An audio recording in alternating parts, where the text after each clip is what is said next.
Oh, you oh, Jesus Christ. Did not squeal. Rat. Roof squeak. It's a rat.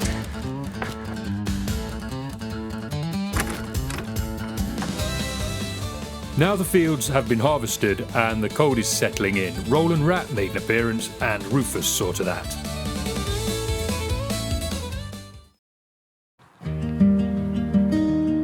Early morning drama over, and I thought I'd go and see a friend from the club who said he had something for me. Have you got problems with, do you have issues with them, or are they all right? I keep it down all the time, Dan, because of the, see, at this time of year, they're coming in off at fields. Do you have a problem, is there a problem with putting the poison down with dogs? No, I've never had any, Dan. I suppose yours is up here, isn't it, so the dog's not about? Well, these have got a dog, they've got a dog at back. Yeah. Because Malcolm used to be a gamekeeper, he's a treasure trove of information when it comes to pest control.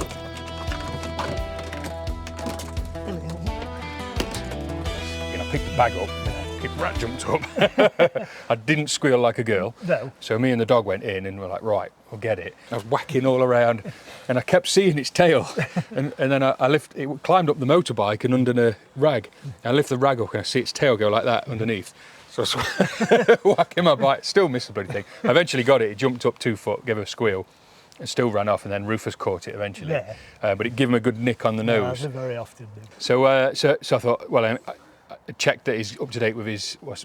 Leptospirosis. Yeah, so he's up to date with It's called that. Wheels disease. Yes. It comes from the urine. 3 options. One is to, which I'm not going to do, but I know I'll end up bloody doing, is going and buying a terrier. Not for this particular problem, No, but in the future. Yeah. Because Kunz wants a little dog, and I thought I'd quite like a terrier one day, but I'm not going to do that. But you watch me.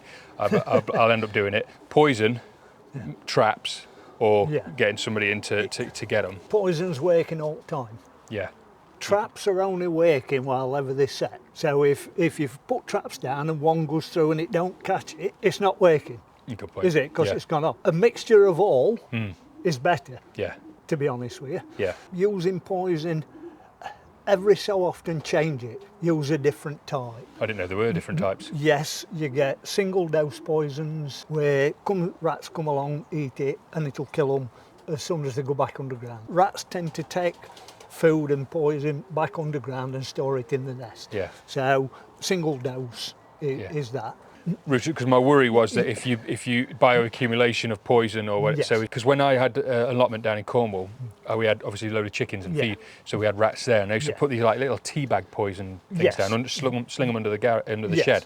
And I remember coming down once and I saw this rat walking down like it was pissed up. And that's the thing with multi-doses. It's got to keep having some. Yeah. So you will see them at some stage staggering about. We're single dose, you don't tend to get that. I've put some in here for you. This is a proper bait box. Oh yeah, I've got some of those. Proper bait boxes. Yeah, I've got them under the loft. I use them currently. This is a single dose poison. So mine's blue. It looked like urinal tablets. Multi dose ones. And the slugs end up eating them? Yes, they do. They do with these as well, you'll get them in. But these are a single dose one. This is one that's called Jaguar. I say these at best round your loft. Yep. And vitamin K is the antidote to rat poison. Ah, okay. So I didn't know that.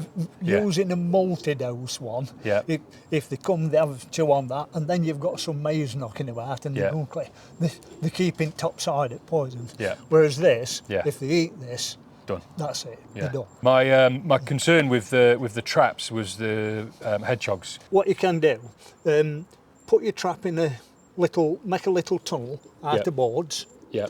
And then at the front, just close it off, like put 2 big nails down the front of it so a hedgehog can't get in. Yeah. Just remember, a rat can get through an inch square. Yeah. Rat will get in easier than an inch square. So as long as you leave a narrow gap and not a big wide gap, put it at both ends at boards with your trap in middle. Yeah, that makes sense, yeah. And then nothing else can get in. There's one under there, look. Can you see that? Yeah. But up here, there's that one there, there's one underneath back of that loft, there's 2 underneath that one, and there's 1 underneath the far end, the corn shed. And the only reason I've got that amount is because If somebody sees a rat round here, first thing that they'll say, come from them pigeon lofts. Yeah, yeah.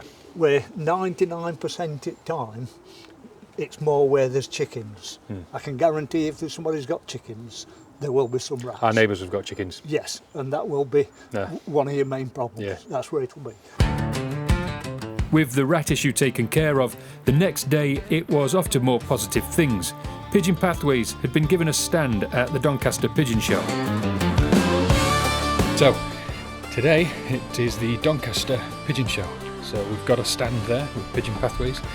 John made his way down, he set it up last night. So I'm going to head over and we're going to spend the day talking to fanciers and trying to get them to support Pigeon Pathways. And then, yeah. It turned out to be incredibly busy, so I really didn't film much at all. But I spent a good 6 hours non-stop chatting to everyone who came by. Every time I tried to film or to get a drink, there'd be someone else waiting to talk. It was good fun, and hopefully we managed to get the message across. Yeah, no, good idea. Good idea. Cheers. Really know what's happening, to be honest with you. Yeah, so we spoke last year on TV. Yes, I remember. Yeah. Because I want to show that me and John are now going to be doing an interview. We're famous now, aren't we? So there we go. I can't. Yeah.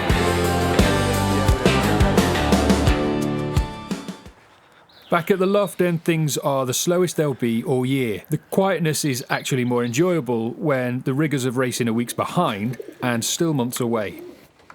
Come on then. Let's go and have a fly while I clean you out. Come on. Come on.